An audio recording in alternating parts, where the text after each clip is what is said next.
Hi friends, இன்றைக்கின ரெசிபின்னு பார்த்தீங்கன்னாக்கா நாட்டுக்கோழி gravy தான் பார்க்க போகிறோம். இந்த நாட்டுக்கோழி கிரேவி வந்து பார்த்திங்கனாக்கா செமி கிரேவி. இது வந்து பார்த்திங்கன்னா சப்பாத்தி, ரைஸ், அப்புறம் வந்து இட்லி, தோசை எல்லாத்துக்கூடையும் சாப்பிட்லாம். ரொம்ப நல்லாயிருக்கும். ட்ரை பண்ணி பாருங்கள்.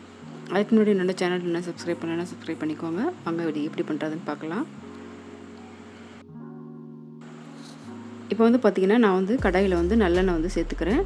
நம்ம நார்மலாக சன்ஃப்ளவர் ஆயில் ஊற்றி பண்ணாமல் நாட்டுக்கோழி கிரேவி இல்லைனாக்கா குழம்பு பண்ணும்போது நல்லெண்ணெய் ஊற்றி பண்ணுங்கள். ரொம்ப நல்லாயிருக்கும். டேஸ்ட் வந்து பார்த்திங்கனாக்கா டிஃப்ரெண்ட்டாக இருக்கும். அடுத்தது பார்த்திங்கன்னா நான் வந்து சோம்பு வந்து 1 ஸ்பூன் ஆட் பண்ணிக்கிறேன். அடுத்தது நார்மலாக பட்டை, கிராம்பு, வந்து பார்த்திங்கனாக்கா கருவேப்பிலை கொஞ்சம் ஆட் பண்ணிக்கிறேன். அதுக்கப்புறம் வெங்காயம் வந்து 1 கப்பு ஆட் பண்ணிக்கிறேன். அதை வந்து நல்லா வந்து வதக்கி விட்டுக்கலாம். இப்போ வந்து பார்த்திங்கன்னா நல்லா ஒரு ப்ரௌன் கலரில் வந்துருச்சு. இந்த ஸ்டேஜில் வந்து பார்த்திங்கனாக்கா நான் வந்து இஞ்சி பூண்டு பேஸ்ட்டு வந்து 2 ஸ்பூன் ஆட் பண்ணிக்கிறேன்.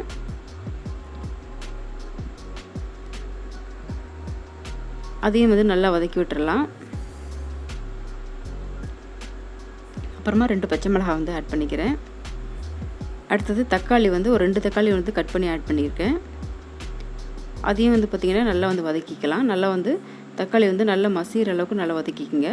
அதுக்காக வந்து பார்த்திங்கனாக்கா கொஞ்சமாக வந்து கல் உப்பு ஆட் பண்ணியிருக்கேன். இப்போ வந்து பார்த்திங்கனாக்கா உப்பு சேர்த்துட்டு நல்லா வந்து வதக்கிடலாம். அதுக்கப்புறம் பார்த்திங்கனாக்கா மஞ்சள் தூள் வந்து 1/4 ஸ்பூன் ஆட் பண்ணிக்கிறேன். மிளகாத்தூள் வந்து 1 ஸ்பூன் ஆட் பண்ணிக்கிறேன். அடுத்தது என்ன ஆட் பண்ணுறேன்னு பார்த்திங்கனாக்கா நாட்டுக்கோழி மசாலா வந்து 2 ஸ்பூன் ஆட் பண்ணிக்கிறேன். பாக்கெட் மசாலா அது வந்து பார்த்திங்கனாக்கா.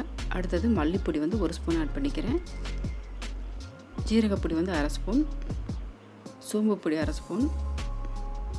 இது எல்லாத்தையும் நம்ம வந்து ஆட் பண்ணிவிட்டு நல்லா வந்து மிக்ஸ் பண்ணி விட்டுறலாம். நல்லா வந்து அதையும் நல்லா சேர்த்து நல்லா வதக்கி எடுத்துக்கணும்.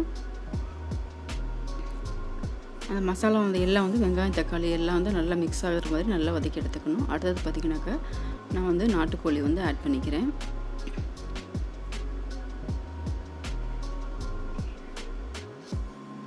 நாட்டுக்கோழி ஆட் பண்ணும்போது நம்ம வந்து எடுத்தோடனே தண்ணி விட்டுறக்கூடாது. நம்ம வந்து எண்ணெயிலே நல்லா வந்து நம்ம வதக்கணும். ஒரு 5 நிமிஷத்துக்கு நல்லா வந்து எண்ணெயிலே நம்ம வதக்கி எடுக்கணும். நாட்டுக்கோழியை பார்த்திங்கனாக்கா நம்ம வந்து நல்லா வந்து எண்ணெயிலே நல்லா வந்து வதக்கி எடுக்கணும். ஒரு 5 நிமிஷத்துக்கு நல்லா வதக்கணும். அப்போ தான் உங்களுக்கு வந்து சாப்பிடும்போது நல்லா ஜூஸியாக இருக்கும். இதில் வந்து கொஞ்சமாக நீங்கள் வந்து தண்ணி விட்டுட்டு நல்லா வெந்தோன்னே அதுக்கப்புறம் பார்த்திங்கனாக்கா நீங்கள் வந்து ட்ரையாகவும் நீங்கள் இது மாதிரி வறுத்து எடுத்துக்கலாம். இப்போ வந்து பார்த்திங்கனாக்கா நல்லா வந்து ஒரு 5 நிமிஷத்துக்கு நல்லா வந்து வதக்கிக்கிட்டேன்.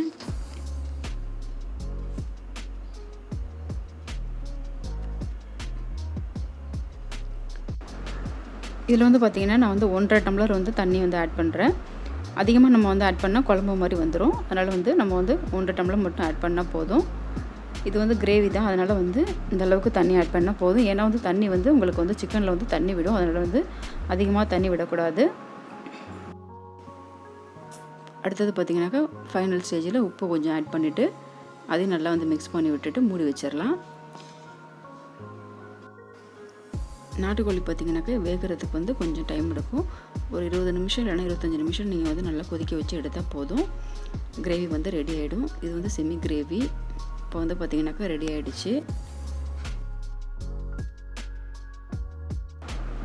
இப்போ வந்து கிரேவி வந்து ரெடி ஆகிடுச்சு. இப்போ வந்து கடைசியாக நம்ம வந்து என்ன ஆட் பண்ண போகிறோம்னு பார்த்திங்கனாக்கா மிளகுத்தூள் வந்து ஒரு 1/2 ஸ்பூன் மட்டும் ஆட் பண்ணிவிட்டு நம்ம கொதிக்க விடணும்னு அவசியம் இல்லை. இது மாதிரி நல்லா மிக்ஸ் பண்ணி விட்டுட்டு ஸ்டவ் ஆஃப் பண்ணிடலாம். அவ்வளோதான் வந்து ரெடி ஆகிடுச்சு நாட்டுக்கோழி கிரேவி வந்து பார்த்திங்கனாக்கா.